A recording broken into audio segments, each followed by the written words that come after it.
Queridos, glória a Deus, que noite maravilhosa, queridos, que louvor inspirado. Isso é maravilhoso, isso nos leva a querermos nos aprofundar mais naquilo que o Senhor tem para as nossas vidas, amém, queridos? Então, nessa noite eu quero trazer aqui uma demonstração da matéria Cristo, aquele que cura, no Centro de Treinamento Bíblico Rema, que é uma escola que funciona aqui nessa igreja, é uma escola interdenominacional. Nós temos uma matéria, que eu também ensino essa matéria, chamada Cristo, aquele que cura. E o propósito da matéria é te mostrar que Deus quer curar o seu corpo e que você ministre cura para outras pessoas também. Amém? Não é apenas te alcançar, mas é para que você alcance outras pessoas por meio do conteúdo dessa matéria. Amém?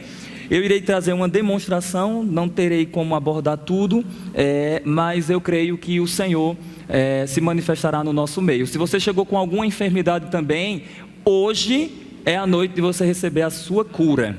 Amém? Eu sendo você já acreditava para receber logo agora. Amém? Aleluia, glória a Deus. Deus é bom, queridos. Você trouxe sua Bíblia? Amém. Aleluia. Eu não sei você, mas eu estou com expectativa. Amém. Todas as vezes que eu vou ministrar cura, queridos, eu fico com raiva do diabo. Eu tenho raiva de doença, porque por muitos anos eu sofri, queridos, com artrite reumática. Eu tinha problemas nos ossos e graças a Deus, através de uma oração, eu fui curado. Amém? E eu creio que se você chegou com algum problema nos ossos aqui, você vai ser curado hoje. Amém? Então, abra sua Bíblia em Atos dos Apóstolos, no capítulo 10, no verso 38. É por aqui que nós iremos começar. Atos dos Apóstolos, capítulo 10, no verso 38. Aleluia. Atos dos Apóstolos, capítulo 10, verso 38, diz a palavra do Senhor: como Deus ungiu a Jesus de Nazaré com o Espírito Santo e com poder, o qual andou por toda a terra, fazendo bem e curando a todos os oprimidos do diabo, porque o Senhor era com ele. Amém? Glória a Deus. Qual é o nome da nossa matéria mesmo? Cristo, aquele que cura.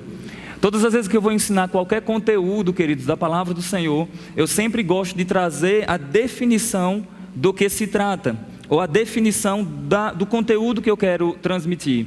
Porque uma vez que eu defino para você, você tem uma noção de onde nós iremos chegar. Amém? Então diga comigo: Cristo, aquele que cura. Bom, Cristo, você sabe que diz respeito ao Senhor Jesus. Ele é um ungido. A palavra Cristo quer dizer literalmente isso, ungido, o Messias. Jesus é o ungido, o Messias. Só que ele não é só o ungido, ele não é só o Messias. Ele é o Messias com um propósito. Qual é o propósito? Curar os enfermos. Amém? Salvar almas, curar os enfermos também. Então, quando eu pedi para você abrir em Atos 10, 38, é porque esse texto de Atos deixa claro isso. Atos 10, 38 diz que Cristo, Jesus, foi ungido pelo Pai com o Espírito Santo e com poder. E ele fez o quê? Ele andou por toda a terra, fazendo o bem e curando a todos os oprimidos do diabo. E a resposta era: porque o Senhor era com ele. Amém, queridos? Então, nós iremos ver o plano de Deus para alcançar as nossas vidas no que diz respeito à cura física. Amém, queridos? Glória a Deus. Diga comigo: Cristo, aquele que cura. Diga: ungido que cura. Aleluia. Glória a Deus. Esse é o nome da nossa matéria. Eu sempre digo, quando eu vou ensinar alguma matéria que envolve praticidade no rema, eu gosto de dizer assim: se a matéria é Cristo aquele que cura, então o que é que vai acontecer no nosso meio? Cura. Se a matéria é a unção, então o que é que vai acontecer no nosso meio? O poder de Deus em manifestação. Amém? Se a matéria é manifestações do Espírito, vai acontecer manifestações do Espírito. O rema, queridos, é uma escola prática. Amém? Nós não somos um curso de teologia. Na verdade, queridos, o propósito do Rema não era, quando o Kenneth Hagin fundou essa escola em 1974, o propósito não foi fazer dessa escola um curso de teologia. O propósito foi completar aquilo que a teologia não abordava. A teologia tem um aspecto muito teórico, e o Rema quis pegar o conhecimento e aplicar para as pessoas, algo que você pode aplicar após essa ministração. Amém? Então, eu gosto de explicar isso para as pessoas, para elas terem uma ideia de como funciona. Talvez você esteja aqui nos visitando e você possa se perguntar, mas o que quer dizer Rema? Bom, Rema é uma das palavras gregas para palavra pronunciada. Tem gente que pensa que Rema quer dizer palavra revelada. Não. Rema quer dizer palavra pronunciada ou palavra falada. Amém? No próprio escudo do Rema que nós temos, está lá a palavra falada, que é justamente o que significa a palavra Rema. Onde na Bíblia nós encontramos essa palavra? Quando Jesus estava sendo tentado lá no deserto, em Mateus no capítulo 4, diz as Escrituras que quando o tentador se aproxima e começa a falar algumas coisas a respeito, Cristo fala assim, o tentador fala, se tu és mesmo filho de Deus, manda que essas pedras transformem em pães. Cristo fala assim, está escrito, nem só de pão viverá o homem, mas de todo rema que procede da boca de Deus. Logo, rema procede da boca. Aleluia. Rema não corresponde a uma palavra sem ação. Rema é uma palavra em ação. Amém? Rema é palavra pronunciada, por isso que alcança os corações. Por isso que transforma as vidas das pessoas. Amém? Glória a Deus. Aleluia. Aleluia. Então, rema significa isso, palavra pronunciada ou palavra falada. Glória a Deus. Então, abra sua Bíblia aí, por favor, em Gênesis, aleluia, no capítulo 1. Eu quero colocar alguns fundamentos aqui sobre a cura divina. Tenho em mente falar com vocês um pouco sobre o plano original, o que aconteceu, como o Senhor nos redimiu e como nós podemos andar em cura, não apenas andar curados, mas ministrar cura para outras pessoas também. Então, Gênesis no capítulo 1, no capítulo 1, eu quero ler alguns versículos separadamente para te mostrar algumas verdades aqui. Você entende que Gênesis no capítulo 1 e capítulo 2 corresponde à criação, ao relato da criação? Amém? Eu quero adiantar algo para vocês, que Gênesis não é um tratado cronológico. Muitas pessoas quando leem Gênesis, eles têm uma certa dificuldade, porque parece que Gênesis está repetindo algumas coisas, ou está trazendo algo novo. Mas na verdade, Gênesis não tem...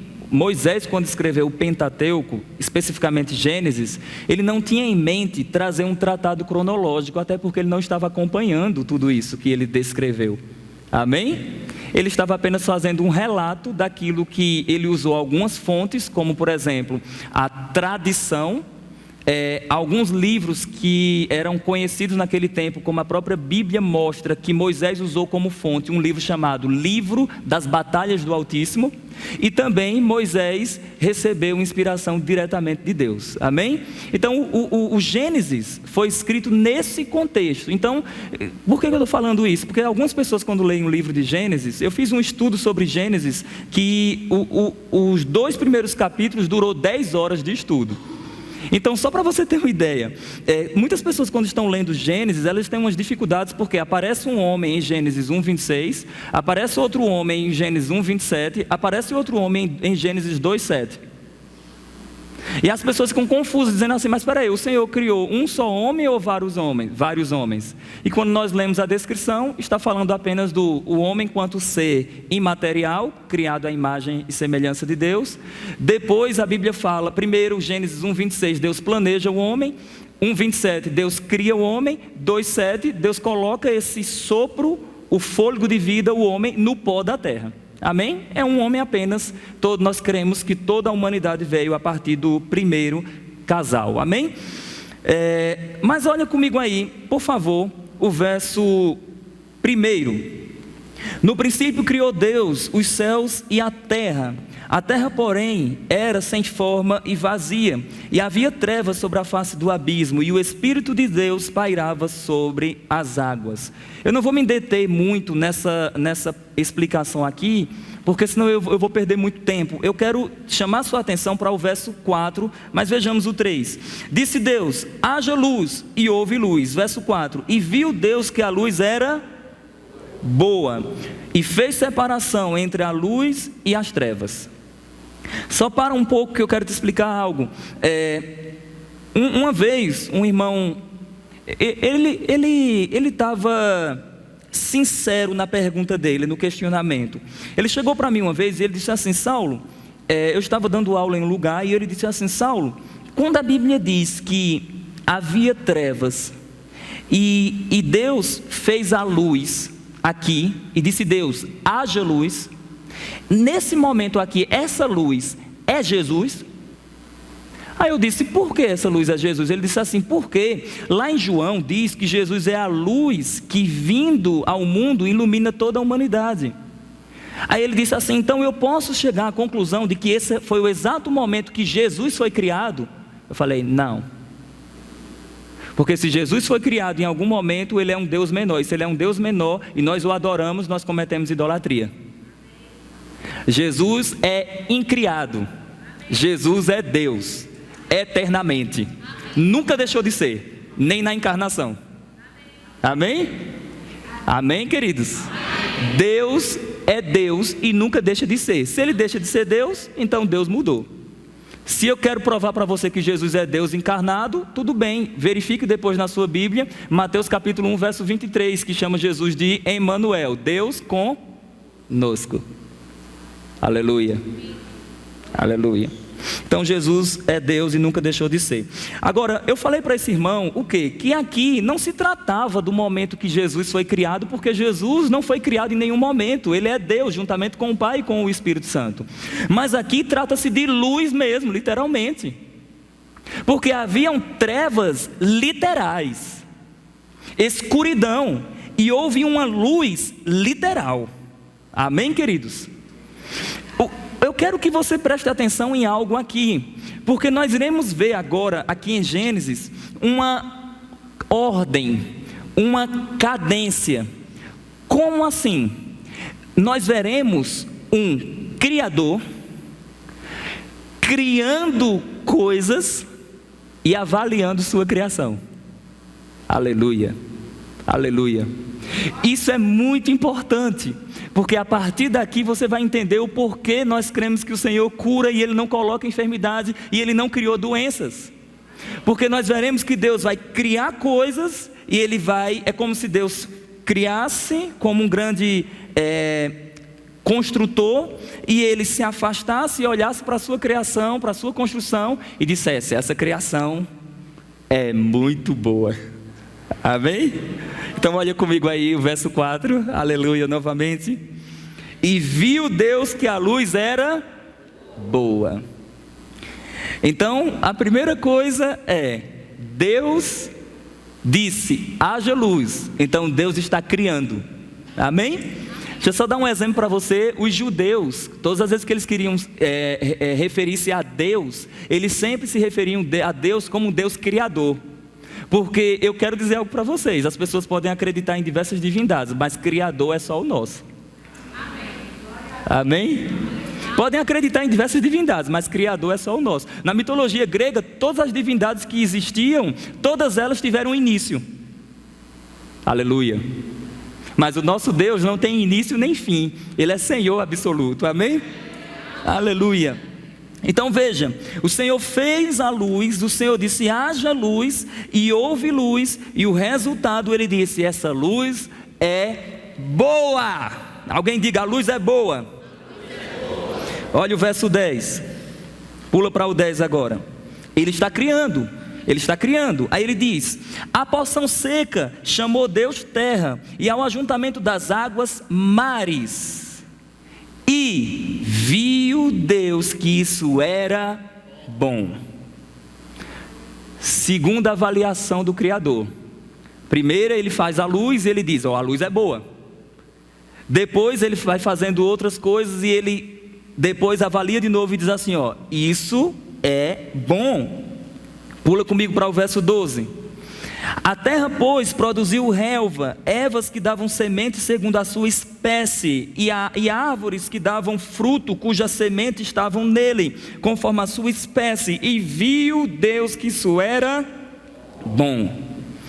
Pula comigo, por favor, para o verso 18.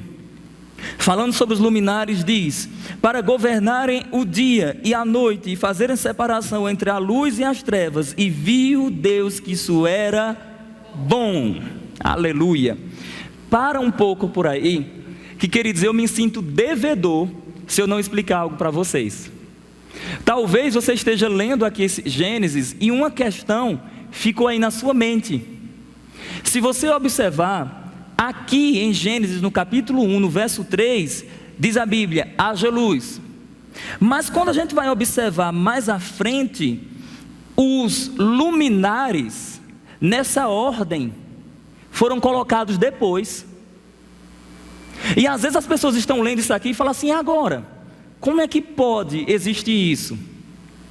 Diversas tentativas para explicar isso aqui, já tentaram apresentar diversas formas de explicar. E eu acredito que a melhor maneira que foi apresentada, quem trouxe um entendimento foi um teólogo chamado Rodrigo Silva, um pastor adventista, juntamente com um outro teólogo chamado Adalto Lourenço, em que ele tem um livro sobre Gênesis 1 e 2. E eles falam algo interessante. Eles falam, quando a Bíblia fala haja luz, e a gente encontra os luminares depois, isso não é uma contradição. Eles explicam de uma maneira fascinante. Sabe o que eles falam? Antes de Deus colocar os luminares, Ele iluminou tudo com a sua glória. Aleluia. Aí você pode se perguntar, e pode isso? Pode. Só dar uma dica escatológica para vocês. Apocalipse 22, diz a Bíblia, e não haverá mais sol, nem precisarão eles de luz de candeia, porque o Cordeiro será a luz de todos eles. Aleluia. Então é possível sim, o Senhor com a sua glória iluminar coisas, iluminar lugares. Tem dúvida ainda? Quando Jesus apareceu para João em Apocalipse, João disse, e quando o vi, eu caí aos seus pés como morto, porque os seus olhos eram como o sol na sua força. Aleluia. Meu Deus do céu. Podemos avançar? Ou seja, o rosto de Cristo, o brilho de glória fluía através dele, iluminando lugares. Então isso aqui eu estava devedor, tinha que explicar, isso faz parte. Olha comigo aí por favor agora, o verso 21, verso 21, olha comigo. Criou, pois, Deus os grandes animais marinhos e todos os seres viventes que rastejam, os quais povoam as águas, segundo a sua espécie, e todas as aves segundo a sua espécie. E viu Deus que isso era bom. Verso 25, e fez Deus os animais selváticos segundo a sua espécie, e os animais domésticos conforme a sua espécie, e os animais e os répteis, e todos os répteis conforme a sua espécie, e viu Deus que isso era bom.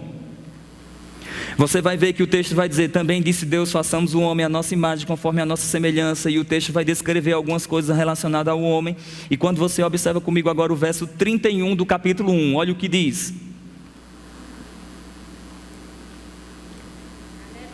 E viu Deus tudo quanto fizera, meu Deus, e eis que era muito bom. Aleluia. Eu gosto disso aqui. Veja, aqui eu já ouvi pregadores dizendo assim, Deus disse que era muito bom por causa do homem. Não. A avaliação aqui não é do homem, a avaliação aqui é de toda a criação. Deus cria Deus disse, haja luz, a luz é boa. Deus disse, haja separação entre terra e água, entre mares e mares. E Deus disse, isso é bom. Deus fez os animais, fez todos os animais, disse assim, isso é bom. Mas após ele fazer pequenas avaliações da sua obra, da sua criação, o Criador se afasta, olha para tudo o que fez e disse assim, tudo isso que eu fiz é muito bom. Em algum momento você viu aí o Senhor criar uma osteoporose e disse, e vi que a osteoporose é muito boa. E o Senhor criou um puxado nos quartos, já viu puxado nos quartos? E o Senhor criou uma doença, uma diabetes, e o Senhor criou câncer e disse assim, que câncer maravilhoso, que câncer perfeito. Não! Na criação não há relato de nada negativo. Deus não criou nada ruim. E por que você está pensando que Deus está criando enfermidades? E por que pessoas estão asseverando que Deus está criando e colocando enfermidades, se Ele não criou? Cada um dá o que tem, né? Aleluia. Oh, Jeová, nos ajuda. Então, queridos, o Senhor não criou nenhuma enfermidade. Aqui nós temos o relato da criação e o Criador avaliando a sua criação. Amém, queridos? Você acredita na avaliação de Deus? Aleluia. Eu teria muito a falar sobre isso aqui, mas eu só quero abordar algo mais. Se Deus cria e supervisiona, por que você quer fazer coisas sem pessoas supervisionar? Palavra de salvação.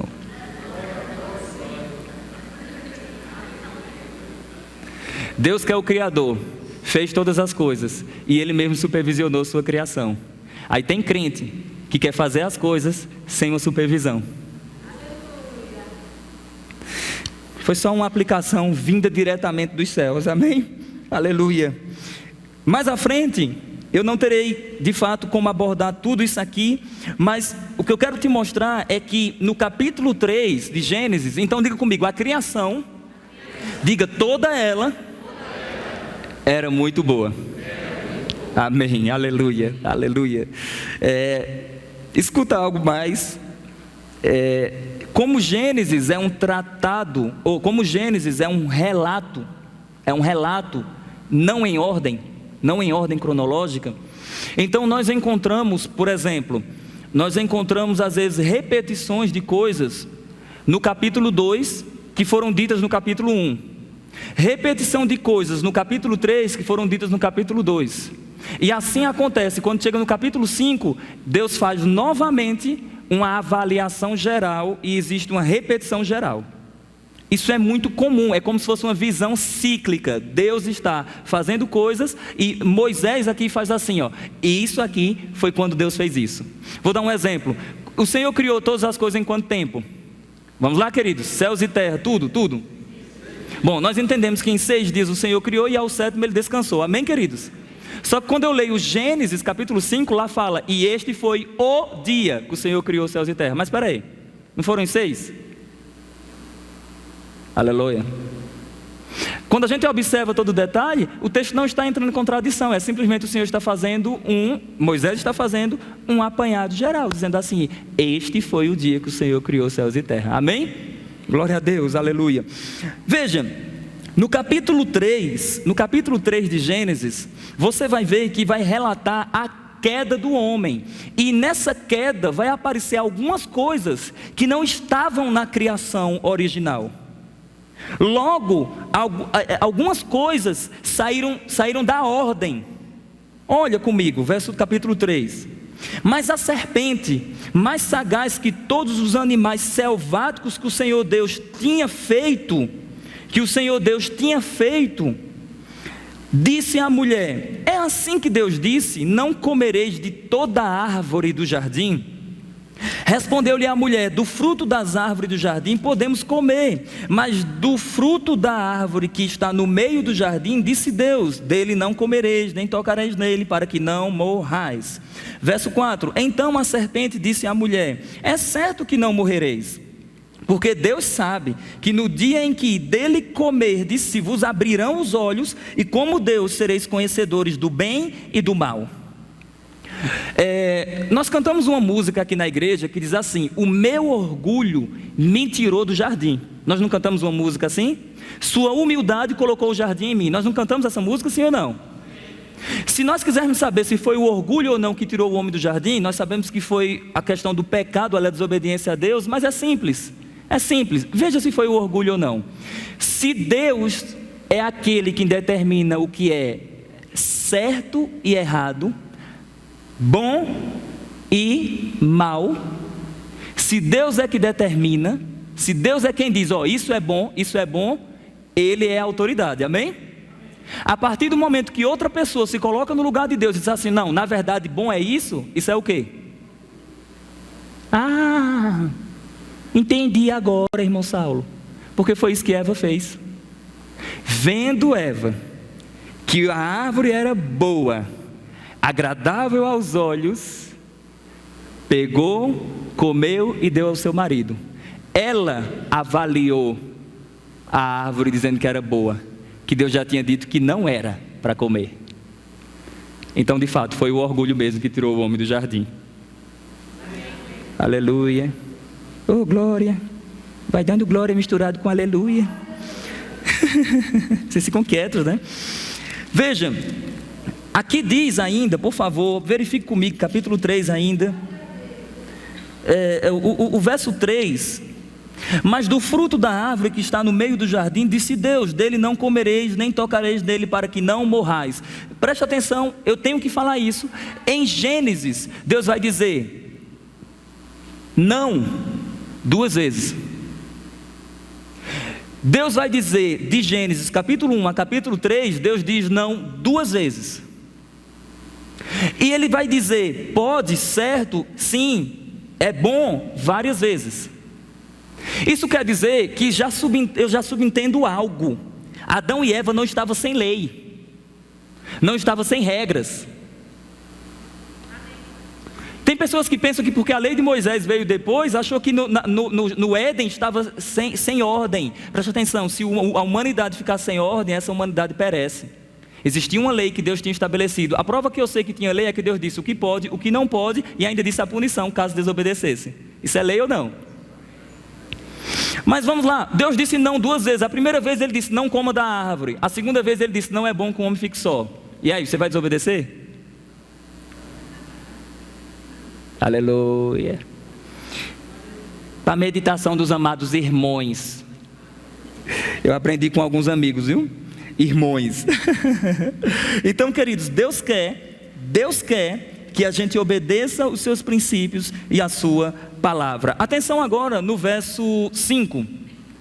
Porque Deus sabe que no dia em que dele comerdes, se vos abrirão os olhos, e como Deus sereis conhecedores do bem e do mal. Vendo a mulher que a árvore era boa, está vendo? Ela se colocou como aquela que está avaliando algo. Nós já sabemos que o avaliador é Deus. Para se comer e agradável aos olhos, e a árvore era desejável para dar entendimento, tomou-lhe do fruto, comeu, deu também ao marido e ele comeu. Abriram-se então os olhos de ambos, e percebendo que estavam nus, coseram folhas de figueira e fizeram cintas para si. Bom, eu não vou explicar tudo, mas daqui do capítulo 3 em diante, você vai ver como, eu gosto de denominar de os degraus da queda. Você vai ver diversas coisas que não estavam no capítulo 1. Por exemplo, quando Adão e Eva pecam, eles têm um sentimento, ou um sentimento de culpa e de complexo de inferioridade que não existia antes. Ou você viu Deus criando, e criei o complexo de inferioridade e viu Deus que isso era bom. Não! Eles começam a ficar com complexo de inferioridade, eles começam agora a acusar um ao outro. Eles começam agora a viver segundo a vontade da carne e dos pensamentos. Quando nós continuamos a leitura, quando nós continuamos vendo tudo isso aqui, diz a Bíblia que Deus vai pronunciar juízos. Deus vai pronunciar um juízo sobre a serpente, um juízo sobre Adão e um juízo sobre Eva. No juízo da serpente, o Senhor vai dizer assim, serpente, vai vir um que vai pisar na tua cabeça. Aleluia. No juízo que Deus vai pronunciar sobre Eva, diz assim: em meio a dores darás à luz a filhos. Mas fica tranquila, porque vai ser através de você que vai vir o descendente. Aleluia. No juízo que Deus vai pronunciar sobre o homem, Ele vai dizer assim: você agora, em meio a cansaços e fadigas, você vai tirar o seu sustento, até que você volte ao pó, porque dele fostes formado, tu és pó e ao pó voltarás. Então Deus pronuncia juízos ali por causa dessa desobediência. Mas o que eu acho fascinante é que o homem, mesmo caído em seus pecados, mesmo distante de Deus, Deus não abandonou o homem. Porque eu quero que alguém me mostre aí em Gênesis qual o momento que nós encontramos Adão indo até Deus dizendo assim: Senhor, me perdoa, eu te desobedeci. O senhor já viu isso, pastor? Meu irmão Jânio, no livro dele, Compreendendo o Caráter de Deus, ele fala algo interessante. Ele diz: quando Adão falou assim, a mulher que me deste, era como se Adão estivesse dizendo assim: ó, a culpa é sua. E Jânio faz algo fascinante. Jânio diz assim: ah, então tá bom. Jânio diz como se Deus falasse assim: ah, então tá bom, a culpa é minha, então eu mesmo vou providenciar o sacrifício. Amém. E quem providenciou o cordeiro? Ele. Jesus é o cordeiro de quem mesmo? De Deus. A culpa não foi de Deus, mas Ele providenciou a redenção. Amém? Durante todo o Antigo Testamento, queridos, você vai ver o homem andando segundo a vontade da carne e dos pensamentos. E algumas pessoas, por se aproximarem de Deus por meio de uma aliança, desfrutavam de cura, desfrutavam de prosperidade. Sabe o que foi que o Senhor disse lá no Antigo Testamento? Se o meu povo, que se chama pelo meu nome, se converter dos seus maus caminhos e me buscar, então eu virei dos céus, perdoarei os seus pecados e sararei a sua terra. Eu quero que você saiba que a desobediência de Adão trouxe problemas não apenas para Adão. A desobediência de Adão, segundo a palavra do Senhor, alcançou até a criação. Diz a Bíblia que Deus falou: maldita é a terra por tua causa. Então a terra se tornou maldita por causa da desobediência. O pecado entra e o pecado traz os seus efeitos. E os efeitos do pecado correspondem não apenas à morte, mas também a doenças, a todo tipo de destruição. Meu Deus do céu. Agora, durante o Antigo Testamento também, nós veremos, eu acho fascinante isso, diversas passagens em que Deus estava sinalizando: vai vir um Redentor. Alguém está para chegar. Meu Deus. Aleluia. Eu quero lembrar você algumas coisas. Gênesis 3,15 fala: vai vir o descendente da mulher. Lá em Gênesis, não precisa você abrir também, mas lá em Gênesis, no capítulo 6 e 7, quando vai vir o dilúvio, diz a palavra do Senhor que Deus encontra Noé e a sua família, 8 pessoas, e o Senhor preserva eles. Diga comigo: salvação. Ou seja, Deus preservou aquelas pessoas, amém? Deus preservou. Mais à frente você vai ver Deus fazendo uma aliança com Abraão. E Deus tira Abrão de uma terra chamada terra de Ur, que veio a ser dos caldeus, lá na Mesopotâmia. E diz a Bíblia que Abrão adorava outros deuses, pastor. Ele servia outros deuses juntamente com seu pai, Tera. E diz a Bíblia que Deus chama Abraão e diz assim: eu vou fazer uma aliança com você. E a minha aliança corresponde eu vou te abençoar. E eu vou amaldiçoar os que te amaldiçoarem, e abençoar os que te abençoarem. Em você, todas as famílias da terra serão abençoadas. Sabe o que é que Paulo fala depois lá em Gálatas? Paulo diz que essa fala de Deus: em você, todas as famílias da terra serão abençoadas. Paulo disse que isso foi um pré-anúncio do Evangelho. Como assim um pré-anúncio do Evangelho? Pois é, o Evangelho foi pré-anunciado para Abraão, de maneira que Abraão teve acesso a boas notícias. Como assim boas notícias? Que Deus ia salvar e alcançar não apenas judeus, mas todas as famílias da terra. Alguém dá uma glória a Deus? Vamos avançar. Vai comigo para Isaías 53. Isaías 53.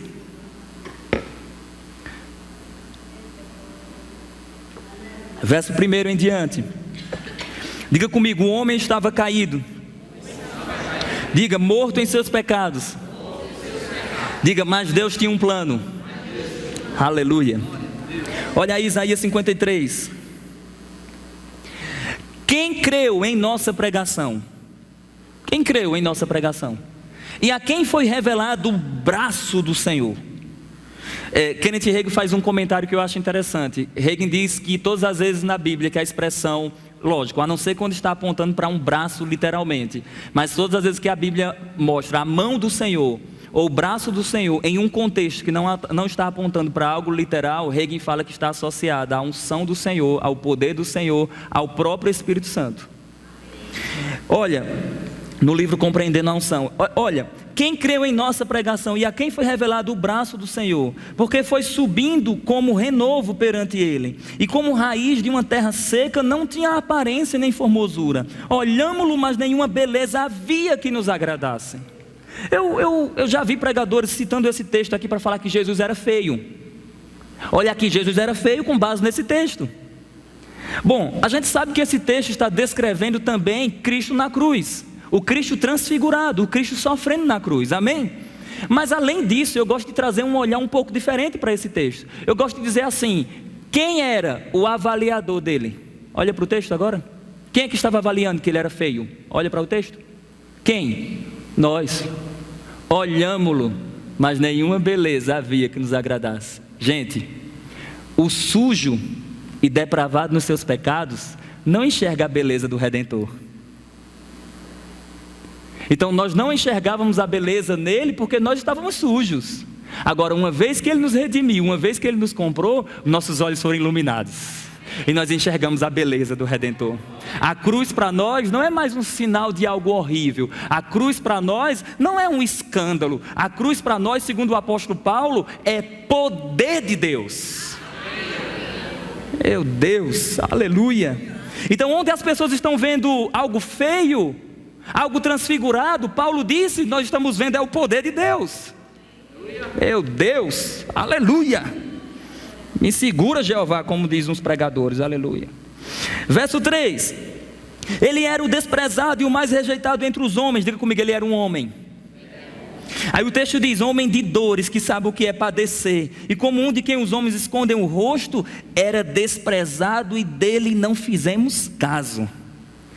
Eu acho fantástico o verso 4, certamente ele tomou sobre si as nossas dores e enfermidades. As nossas enfermidades e as nossas dores levou sobre si, e nós o reputávamos por aflito, ferido de Deus e oprimido. Sabe qual é o contexto aqui? Quando ele está falando dessa pessoa aqui, que nós sabemos que é Jesus, que estava lá levando os nossos pecados, levando as nossas transgressões, aqui diz que nós estávamos dizendo assim, esse aí é o ferido de Deus. Meu Deus, ai Jesus. Uma notinha de rodapé, o ladrão lá na cruz, quando a gente observa na palavra do Senhor, os dois ladrões, Cristo foi crucificado no meio, um ladrão de um lado e um ladrão do outro, você já sabe da história, amém? Mas já percebe que os evangelhos vão nos anunciar que os dois estavam praguejando, e depois um se converte. Como eu sei disso? O próprio texto vai mostrar, os dois estavam praguejando, aí depois um fala assim, se és mesmo o Cristo, o Filho de Deus, desce da cruz, salva-te a ti mesmo e a nós. A resposta do outro é fascinante. O outro diz, não temes a Deus? Nós estamos aqui porque merecemos, mas este, o que fez? Senhor, lembra-te de mim, quando vieres com o teu reino. Jesus, surpresa, não vou me lembrar de você futuramente. Eu me lembro de você hoje. Meu Deus, meu Deus. Verso 4, certamente ele tomou sobre si as nossas dores e enfermidades, levou sobre si e nós o reputávamos por aflito, ferido de Deus e oprimido, mas ele foi traspassado pelas nossas transgressões e moído pelas nossas iniquidades. O castigo que nos traz a paz estava sobre ele, e pelas suas pisaduras fomos sarados. Todos nós andávamos desgarrados como ovelhas, cada um se desviava pelo caminho, mas o Senhor fez cair sobre ele a iniquidade de todos nós. Ele foi oprimido e humilhado, mas não abriu a sua boca. Como cordeiro foi levado ao matadouro, e como ovelha muda perante os seus tosquiadores, ele não abriu a boca. Por juízo o opressor foi arrebatado, e de sua linhagem quem dela cogitou? Porquanto foi cortado da terra dos viventes, por causa da transgressão do meu povo foi ele ferido. Designaram-lhe a sepultura com os perversos, mas com o rico esteve na sua morte. Posto que nunca fez injustiça, nem dolo algum achou em sua boca. Todavia ao Senhor agradou moê-lo, fazendo-o enfermar, quando der ele a sua alma como oferta pelo pecado. Verá a posteridade e prolongará os seus dias, e a vontade do Senhor prosperará nas suas mãos. Atenção no verso 11. Ele verá o fruto do penoso trabalho de sua alma, e ficará o quê? Quem está percebendo algo semelhante à criação? Fez algo e agora avalia, fica satisfeito. Meu Deus. Ele verá o fruto do penoso trabalho de sua alma e ficará satisfeito. O meu servo, o justo, com seu conhecimento justificará a muitos, porque as iniquidades deles levará sobre si. Meu Deus. Aleluia. Diga: Deus é bom. Quando nós avançamos mais um pouco na história da redenção, você já sabe, um anjo aparece para Maria, fala sobre o nascimento do Messias. O Messias é gerado de uma maneira poderosa no ventre de Maria. Ele já existia antes, mas no ventre ele foi gerado em um tempo específico. E daí você vê toda a história da redenção. E o que eu acho fascinante é que quando a gente observa Mateus 8, versos 16 e 17, lá cita Isaías 53. Mateus 8, versos 16 e 17, mostra que chegando à tarde... Abre lá, por favor, Mateus 8, versos 16 e 17. Aleluia! Diga comigo: ele não criou doenças. Diga: mesmo o homem caído, ele foi ao encontro do homem. Diga: e como se não bastasse, ele desceu até aqui. Diga: ele se fez homem. Aleluia! Mateus capítulo 8, versos 16 e 17. Chegada a tarde, trouxeram-lhe muitos endemoniados, e ele meramente com a palavra expeliu os espíritos e curou todos os que estavam doentes. Por que ele fez isso? Verso 17: para que se cumprisse o que fora dito por intermédio do profeta Isaías: ele mesmo tomou as nossas enfermidades e carregou com as nossas doenças. Uma vez eu apresentei esse texto para um teólogo que não acredita na cura divina. Ele disse: aqui está se referindo à cura espiritual, porque veja, está falando de demônios. Aí eu disse assim: mas veja só, o texto fala, chegada a tarde trouxeram-lhe muitos endemoniados, e ele meramente com a palavra expeliu os espíritos. Então alcançou a parte espiritual e curou todos os que estavam doentes. Isso não seria cura no corpo, não? Olhando por esse ângulo, pode ser que seja, né? Eu gosto de dizer que todas as pessoas que são contra a cura, no dia que elas receberem uma cura em um culto pentecostal, elas deixam de desacreditar. Amém? Então o Senhor cura ainda nos nossos dias. Ele é o mesmo ontem, hoje e o será eternamente. Então, para a gente adiantar aqui, o que é que você precisa ter em mente? Deus não criou nenhuma doença. Tudo que Ele criou, bom, e a sua avaliação geral, muito bom. Após a queda é que nós encontramos medo, complexo de inferioridade, nós encontramos enfermidades, nós encontramos maldição. Após a queda do homem, após a desobediência. Depois disso, Deus enviou Jesus Cristo, o Emanuel, o Deus conosco, para nos resgatar e nos dar vida, e nos curar, e perdoar os nossos pecados, e nos dar saúde perfeita. Alguém dá um glória a Deus? Agora, meu Deus, eu quero ler um texto aqui que arrepia meus ossos. Meus ossos. Tia Ângela gosta, né? Atos capítulo 3. Aleluia, glória a Deus. Isso aqui até os ossos ficam arrepiados. Atos capítulo 3, Meu Deus, no verso 1. Pedro e João subiam ao templo para a oração da hora 9. Ora, era levado um homem coxo de nascença. Eu teria que explicar algumas questões aqui para vocês sobre uma tradução chamada LTT, literal texto tradicional, que ela mostra algo a mais nesse texto aqui, mas se eu for fazer isso aí, não vai dar tempo de terminar.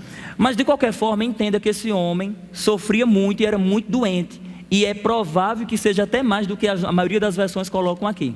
Amém? Amém? Então é provável que esse homem aqui nem os pés tinha. Aleluia. Depois olhe na versão LTT e você me diz. Veja, por que eu cito a LTT? Porque ela usa uma linha de manuscrito literal e ela traduz literalmente conforme está. Veja, Pedro e João subiam do templo para a oração. Aí o verso 2 diz: era levado um homem coxo de nascença, o qual punham diariamente à porta do templo, chamado Formosa, para pedir esmolas aos que entravam.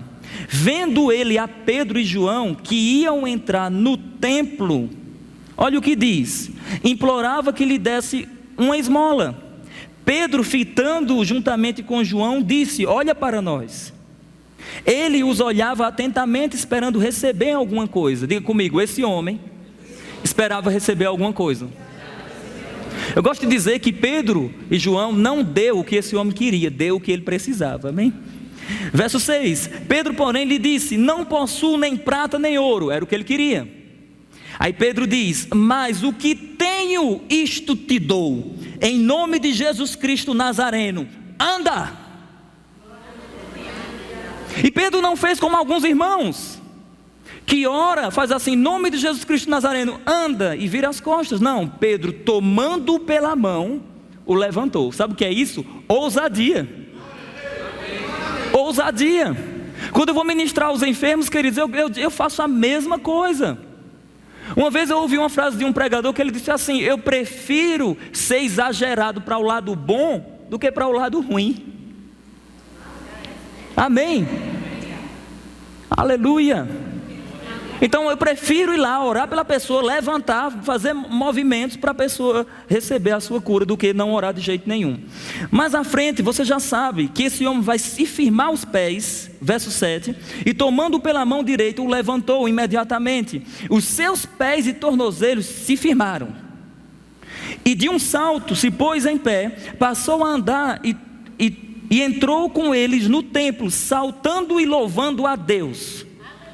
Viu todo o povo andar e louvar a Deus, e reconheceram ser ele o mesmo que esmolava sentado à porta formosa do templo, e encheram de grande admiração e assombro por isso que lhe acontecera.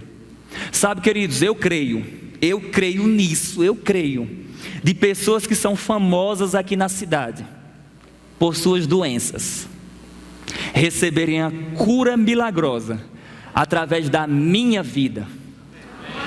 Amém? Através da minha vida elas vão receber curas milagrosas. Pessoas famosas, pastor, eu vou impor as mãos sobre elas, famosas, todo mundo fala: fulano que tem isso e aquilo outro. Pois é, vai receber a cura através da minha vida.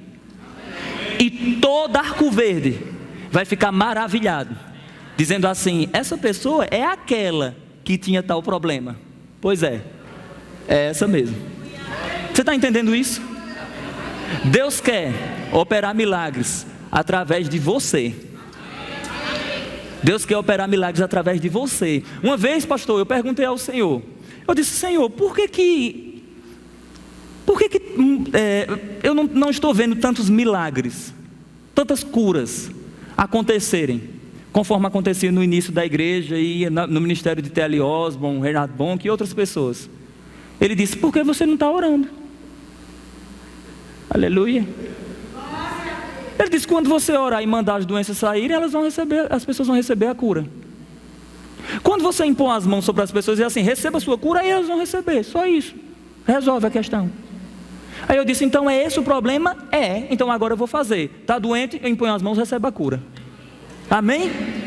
Uma vez uma pessoa me disse assim: mas quem é você para dizer tudo isso? A mesma coisa que você, filho de Deus, que entendeu a autoridade que tem no nome de Jesus. Entenda isso. Após Cristo morrer e ressuscitar, por favor, alguém pode vir já para tocar esse teclado aqui? Olha, após Cristo morrer e ressuscitar, olha o que aconteceu. Cristo morre, ressuscita, e ele diz em Mateus, no capítulo, lá no finalzinho, no capítulo 28, no verso 18, Jesus vai falar assim: toda a autoridade me foi dada nos céus e na terra. Ele disse: ide, portanto, curem os enfermos, preguem o evangelho, façam discípulos, vão, batizem pessoas por todas as nações. Sabe o que é que diz o evangelho de Marcos no final?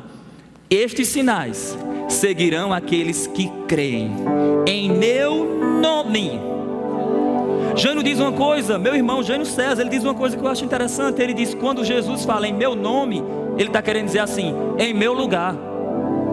Ele está dando para você uma autorização legal para você usar o nome dele.